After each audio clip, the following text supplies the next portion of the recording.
Hello officer, audio video క్లారిటీగా ఉంది కదా? సో ఈరోజు మనము సింధు నాగరికతకు సంబంధించినటువంటి క్లాస్ చెప్పుకుందాం.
రైట్. సో ఈరోజు నుంచి అంటే నిన్నటి వరకు కొద్దిగా ఓవర్వ్యూ చెప్పుకుంటూ వెళ్ళాను, బట్ ఈరోజు నోట్స్ కూడా ఇస్తానండి. అయితే సో క్లాస్ చెప్పుకుందాం, అదేవిధంగా బోర్డు మీద కూడా మీకు ఎక్స్ప్లెయిన్ చేయటం జరుగుతుంది.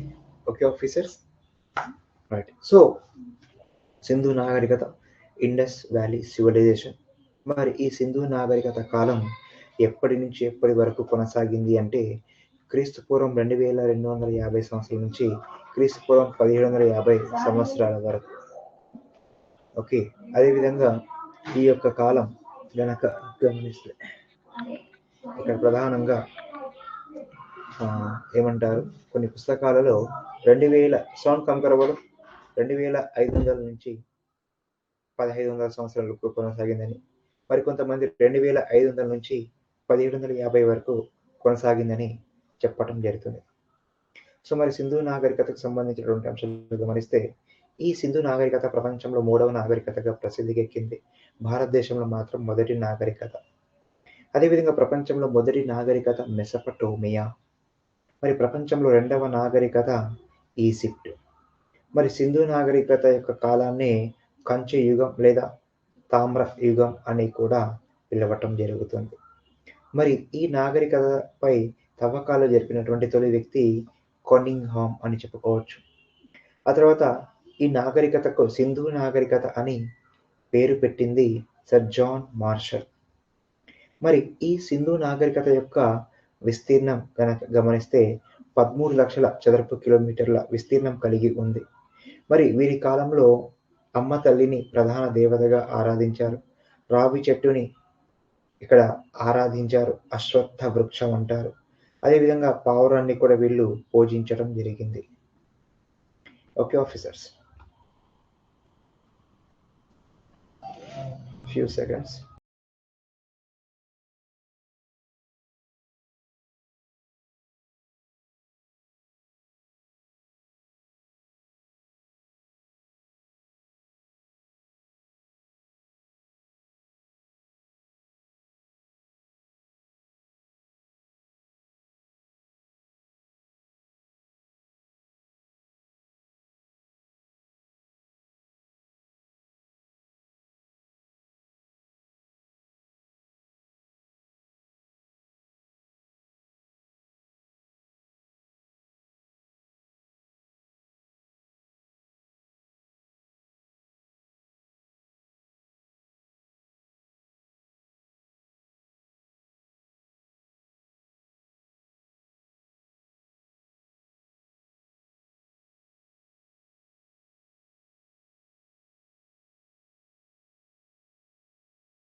శేఖర్ సార్, బ్రేక్ఫాస్ట్ అయిందా?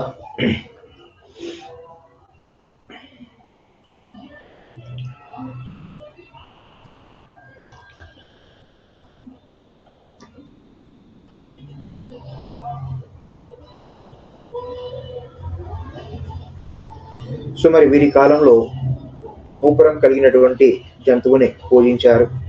మరి వీరి కాలం నాటి వినోదం నృత్యం, అదేవిధంగా ఆట చదరంగం, మరియు వీరి యొక్క ప్రధాన పరిశ్రమ నౌకా నిర్మాణం అని చెప్పుకోవచ్చు. మరి వీరు ఉపయోగించినటువంటి రాయి స్టియటైట్ అని చెప్పుకోవచ్చు. మరి కంచు అనేటటువంటి లోహాన్ని వీళ్ళు ఉపయోగించారు. మరి వీరి యొక్క లిపి ఏది అంటే బొమ్మల లిపి లేదా చిత్రలిపి అంటారు. మరి వీరికి తెలియనిటువంటి లోహం ఏది అంటే ఇనుము. మరి అదేవిధంగా సింహం, జిరాఫీ వీరికి తెలియనటువంటి జంతువు అని చెప్పుకోవచ్చు. అదేవిధంగా తెలియని పంట చెరుకు. మరి వీరి కాలం నాటి ప్రత్యేకత ఏమిటంటే మురుగునీటి పారుదల వ్యవస్థ లేదా భూగర్భ డ్రైనేజీ వ్యవస్థ అని చెప్పుకోవచ్చు ఆఫీసర్స్. ఓకే, అయితే చాలామంది 19-20 శతాబ్దం వరకు లేదా 19వ శతాబ్దం వరకు చాలామంది ఏమన్నారు అనుకుంటే భారతదేశంలోని యొక్క నాగరికత అంటే భారతదేశంలో యొక్క నాగరికత మొదటి నాగరికత ఆర్య నాగరికత. ఈ ఆర్య నాగరికత ద్వారానే పరిస్థితులు ఏర్పడ్డాయి అని చాలా మంది భావించారు. కానీ 19వ శతాబ్దంలో లభించినటువంటి ఆనవాళ్ళు, ఆ తర్వాత 20వ శతాబ్దంలో పూర్తిగా చేపట్టినటువంటి తవ్వకాలు ఈ యొక్క అభిప్రాయాన్ని మార్చేసి ఆర్య నాగరికత కంటే ముందు కూడా భారతదేశంలో ఒక నాగరికత విలసిల్లింది అని చెప్పటం జరిగింది. సో ఆ నాగరికతనే సింధు నాగరికత. ఇది పేరు ఎందుకు వచ్చిందంటే సింధు నది పరివాహక ప్రాంతంలో ఎక్కువ మొత్తంలో బయలుపడింది కాబట్టి.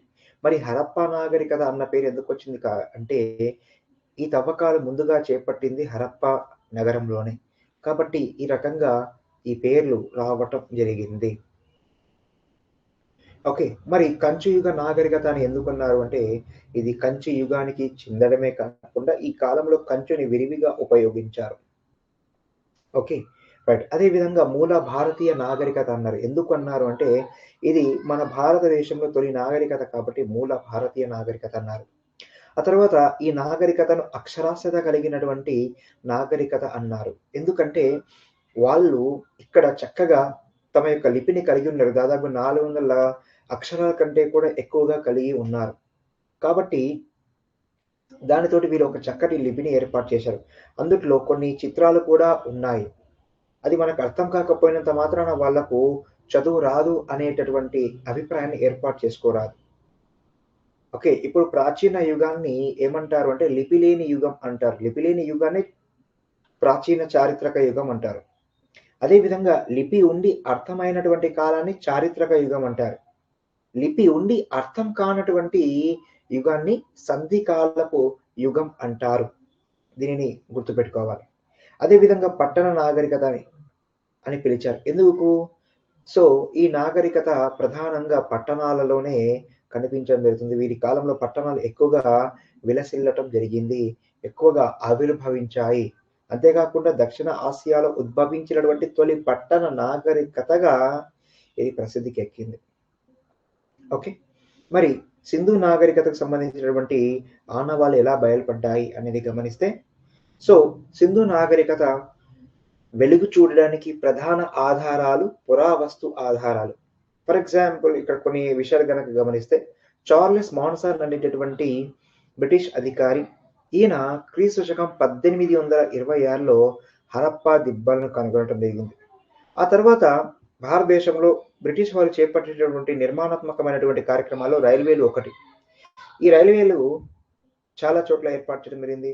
అయితే కరాచీ నుండి లాహోర్కి రైలు మార్గాన్ని 1856లో ఇక్కడ ఏర్పాటు చేసినటువంటి సందర్భంలో నిర్వహించినటువంటి తవ్వకాలలో అక్కడ కూడా ఈ సింధు నాగరికతకు సంబంధించినటువంటి అవశేషాలు కనుగొనడం జరిగింది. అదేవిధంగా అలెగ్జాండర్ కనింగ్హామ్ 1873, 1876లలో 2 సార్లు హరప్పా దిబ్బలను సందర్శించి ప్రారంభ తవ్వకాలను జరిపాడు. ఇతడినే అంటే అలెగ్జాండర్ కనింగ్హామ్నే father of Indian archaeology, the first director general of anthropological survey of ఇండియాగా ఈయనను పేర్కొంటారు. ఓకే, మరి సింధు నాగరికతను తవ్వకాల ద్వారా వెలికి తీసినప్పుడు ఆనాటి పురావస్తు శాఖ డైరెక్టర్ జనరల్గా బాధ్యతలు నిర్వహించింది సర్ జాన్ మార్షల్. సో ఇతని నాయకత్వంలోనే సింధు తవ్వకాలలో పనిచేసినటువంటి పురావస్తు శాస్త్రవేత్తలు దయారాం సహాని, రఖిల్ దాస్ బెనర్జీ, ఎంఎన్ వాట్స్, అదేవిధంగా కెఎన్ దీక్షిత్, ఎంజి మజుందర్, ఇంకా చాలా మంది అని చెప్పుకోవచ్చు. ఓకే, మరి సర్ జాన్ మార్షల్ పర్యవేక్షణ తవ్వకాలు నిర్వహించి హరప్పా నగరాన్ని కనుగొన్నది దయారాం సహాని. దీంతో భారతదేశ చరిత్రలో మొదటి నాగరికత సింధు నాగరికతగా పరిగణించబడింది. సో ఇక్కడ వరకు కొద్దిగా నోట్స్ రాసేసుకొని ఆ తర్వాత ఇంకొక ఇన్ఫర్మేషన్కి వెళ్దాం. ఓకే ఆఫీసర్స్,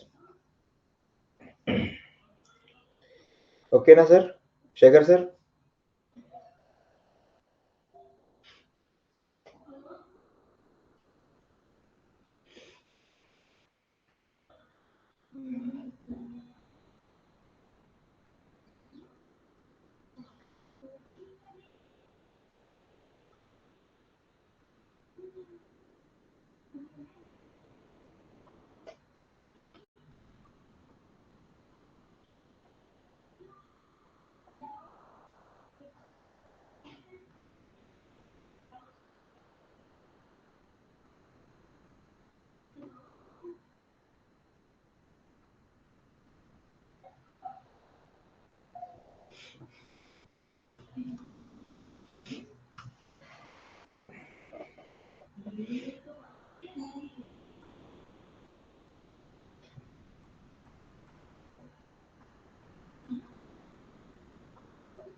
సో సింధు నాగరికత గురించి గమనిస్తే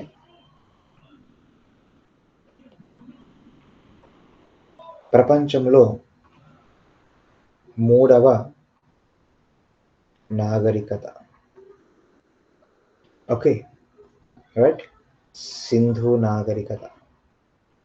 మరి ప్రపంచంలో మొదటి నాగరికత ఏది అంటే మెసపటోమియా నాగరికత. ఆఫీసర్స్, మెసపటోమియా అంటే 2 నదుల మధ్య ప్రాంతం అని అర్థం. ఓకేనా? సో యూఫ్రటీస్ మరియు టైగ్రీస్. సో ఇది ఇరాన్ ఇరాక్ మధ్యలో ఉంది అని చెప్పుకోవచ్చు, ప్రధానంగా ఇరాక్. ఓకే, ఆ తర్వాత ప్రపంచంలో 2వ నాగరికత ఈజిప్ట్ నాగరికత. Okay right. మరి సింధు నాగరికత యొక్క కాలం గనక గమనిస్తే ఒక్కొక్కరు ఒక్కొక్క అభిప్రాయాన్ని కలిగి ఉన్నారు. 2500 క్రీస్తు పూర్వం నుంచి 1500 వరకు క్రీస్తు పూర్వం. మరికొంతమంది ఏమంటారంటే క్రీస్తు పూర్వం 2500 నుంచి క్రీస్తు పూర్వం 1750. అదేవిధంగా మరికొంతమంది ఏమంటారంటే క్రీస్తు పూర్వం 2250 నుంచి క్రీస్తు పూర్వం 1750 వరకు. उसमें दूध है देख बेटा लकी. రైట్. సో మరి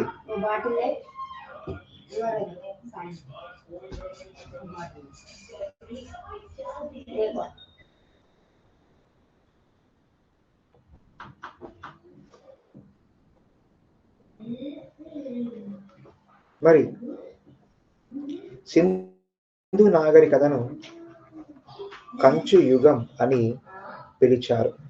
ఎందుకంటే ఈ కాలంలో కంచు ఎక్కువగా ఉపయోగించారు. మరి సింధు నాగరికతపై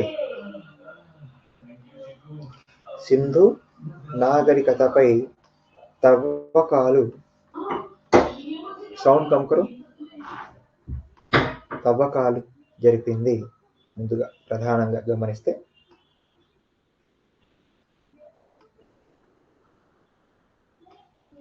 అలెగ్జాండర్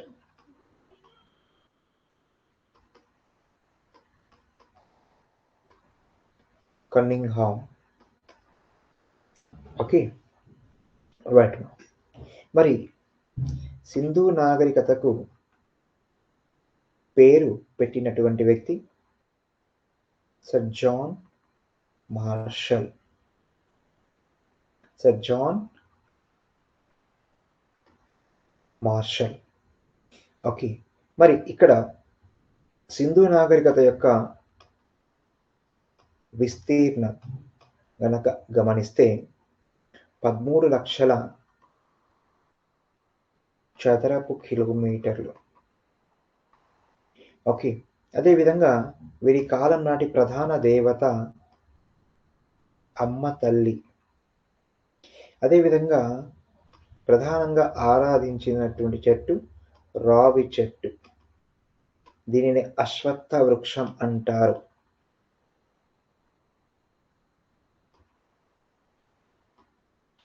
అదేవిధంగా ఆరాధించినటువంటి పక్షి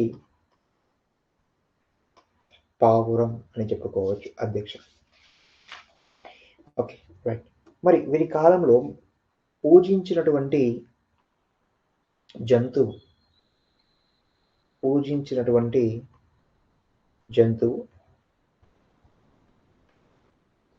మూపురం కలిగినటువంటి ఎద్దు అని చెప్పుకోవచ్చు. ఓకే, మరి వీరి కాలం నాటి ప్రధాన వినోదం ఏమిటంటే నృత్యం.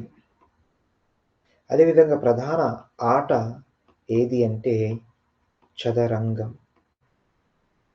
ఓకే, మరి వీరి కాలం నాటి ప్రధాన పరిశ్రమ ఏది అంటే నౌకా పరిశ్రమ అని చెప్పుకోవచ్చు. ఓకే, అదేవిధంగా వీరు ఉపయోగించినటువంటి రాయి స్టియటైట్ అనేటటువంటి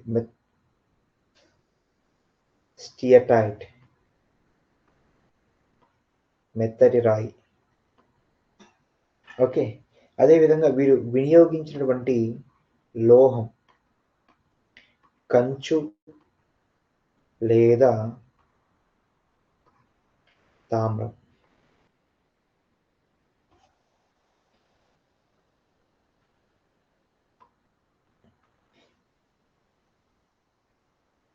అదేవిధంగా వీరి యొక్క లిపి ఏది అంటే బొమ్మల లిపి లేదా చిత్రలిపి. అదేవిధంగా వీరికి తెలియని లోహం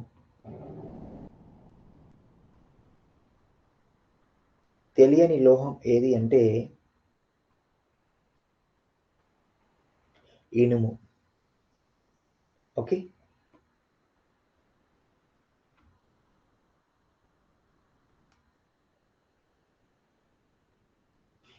ఆఫీసర్స్ ఈరోజు షెడ్యూల్ తెలుసు కదా, 10:30కి ఇండియన్ పాలిటీ క్లాస్ ఉంటుంది.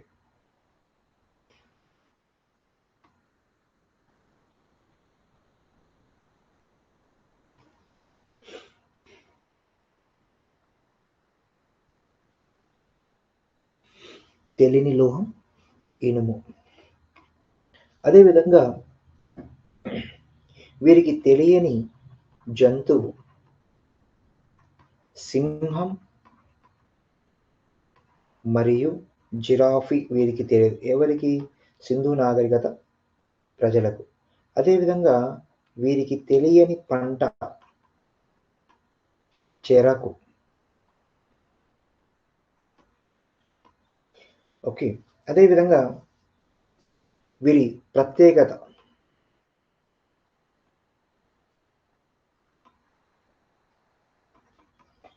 ప్రత్యేకత ఏమిటంటే భూగర్భ డ్రైనేజీ, మురుగునీటి పారుదల వ్యవస్థ. Okay, right. సో మరి సింధు నాగరికతకు సంబంధించినటువంటి అంశాలు గమనిస్తే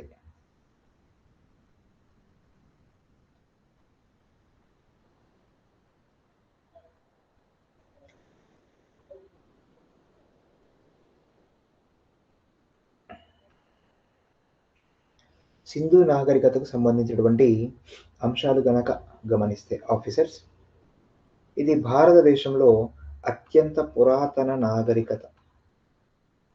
అత్యంత పురాతన నాగరికత.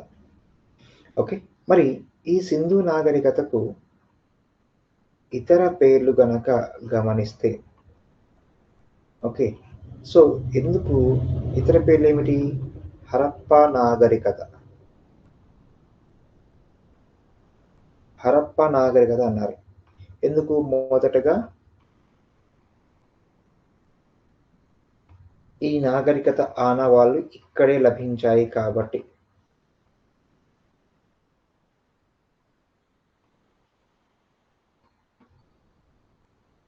ఓకే, నెక్స్ట్ కంచు యుగ నాగరికత. కంచు యుగ నాగరికత. సో కంచు యుగ నాగరికత ఎందుకన్నారు? కంచు యుగానికి చెందినది.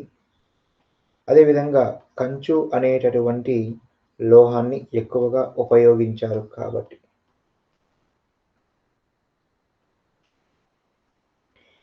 అదేవిధంగా మూల భారతీయ నాగరికత. మూల భారతీయ నాగరికత ఎందుకన్నారు అంటే, ఇది భారతదేశంలో తొలి నాగరికత కాబట్టి. అదేవిధంగా అక్షరాస్యత కలిగిన నాగరికత. అక్షరాస్యత కలిగినటువంటి నాగరికత అని చెప్పారు. అదేవిధంగా 5వ పేరు ఏమిటంటే పట్టణ నాగరికత. ఎందుకంటే మనం ఈ యొక్క నాగరికతలో గమనిస్తే ఎక్కువగా పట్టణాలే కనిపించటం జరుగుతుంది. Okay, right officers. మరి ఆ తర్వాత గమనిస్తే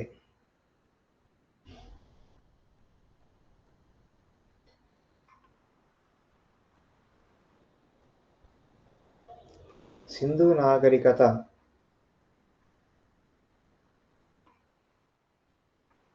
త్రవ్వకాలకు సంబంధించినటువంటి అంశాలు. ఓకే, సో సింధు నాగరికత ఇక్కడ వెలుగు చూడడానికి ప్రధాన ఆధారాలు ఏమిటంటే పురావస్తు ఆధారాలు.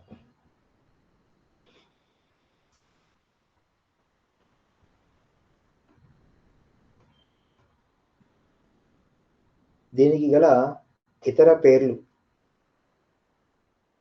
చెప్పుకున్నాం కదా, రైట్? సో పురావస్తు ఆధారాలు. అయితే చార్లెస్ మోర్సన్ ఈయన 1826లో హరప్పాలో మట్టి దిబ్బలను కనుగొన్నాడు. Okay, right. ఆ తర్వాత గమనిస్తే 1856లో కరాచీ నుంచి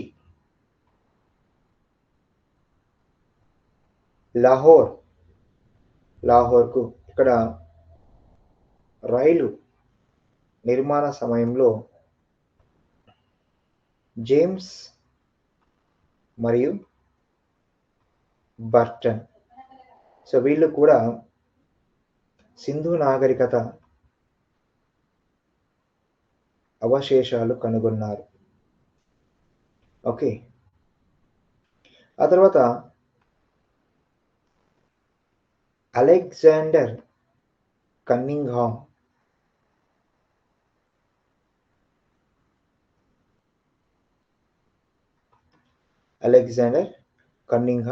ఈయన 1876లో హరప్పా దిబ్బలను సందర్శించి ఒక ప్రణాళిక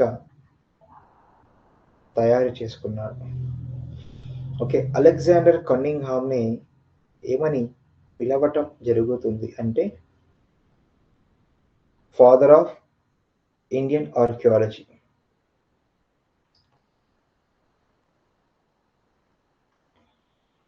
ఫాదర్ ఆఫ్ ఇండియన్ ఆర్కియాలజీ. అదేవిధంగా ఇంకొక ప్రత్యేకత కూడా ఉంది. The first director general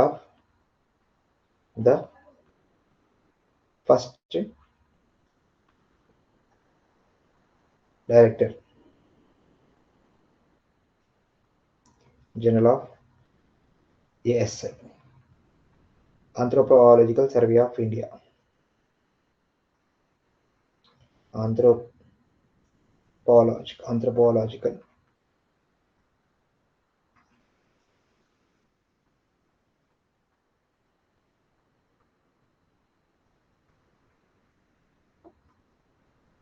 Survey of India. Okay, right. మరి సర్ జాన్ మార్షల్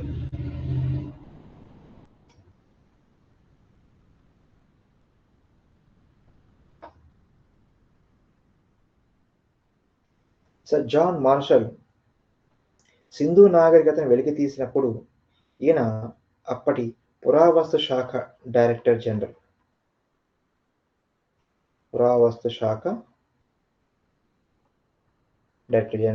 సో ఈ పురావస్తు శాఖ ప్రధానంగా మనకు లార్డ్ కర్జన్ కాలంలో ఏర్పడింది. సో ఆ టైంలో మన సర్ జాన్ మార్షల్ మొదటి డైరెక్టర్ జనరల్గా నియమించబడ్డాడు. Okay, right. మరి ఈయన నాయకత్వంలో జరిగినటువంటి తవ్వకాలలో పనిచేసినటువంటి పురావస్తు శాస్త్రవేత్తలు ఎవరు అంటే దయారాం సహాని, అదేవిధంగా రఖిల్ Das Banerjee,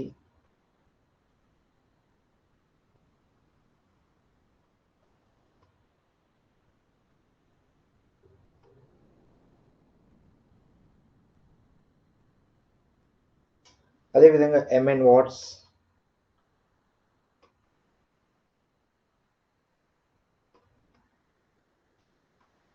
KN Dixit,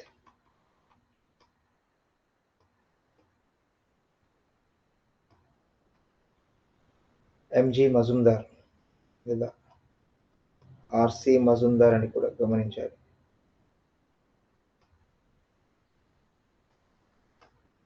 okay, right. So sir John Marshall నేతృత్వంలో హరప్పాలో తవ్వకాలు నిర్వహించి హరప్పాను ముందుగా కనుగొన్నది దయారాం సహాని అని చెప్పుకోవచ్చు. సో ఈ రకంగా భారతదేశ చరిత్రలో మొదటి నాగరికతగా సింధు నాగరికత ప్రసిద్ధికెక్కింది. సో ఇంతటితో క్లాస్ క్లోజ్ చేసేసి రేపటి క్లాసు సింధు నాగరికత కాల విభజన గురించి మాట్లాడుకొని సింధు నాగరికత పూర్వ హరప్ప నాగరికత, మధ్య హరప్ప నాగరికత, పరిణితి చెందినటువంటి హరప్ప నాగరికత, ఆ తర్వాత హరప్పానంతర నాగరికత, తర్వాత సింధు నాగరికత, సమకాలీన నాగరికతలు. ఓకే, సో అదేవిధంగా ఇతర అంశాలు కూడా ప్రధానంగా తెలుసుకుందామండి. ఓకే, నాగరికత కాలం, సింధు నాగరికత విస్తీర్ణం, నాగరికత నిర్మాతలు, ఓకేనా, తర్వాత సింధు నాగరికత ఆవిర్భావ సిద్ధాంతాలు, ఇవన్నీ కూడా రేపటి క్లాస్లో డిస్కస్ చేద్దాం. Thank you very much officers. ప్రస్తుతానికి సెలవు.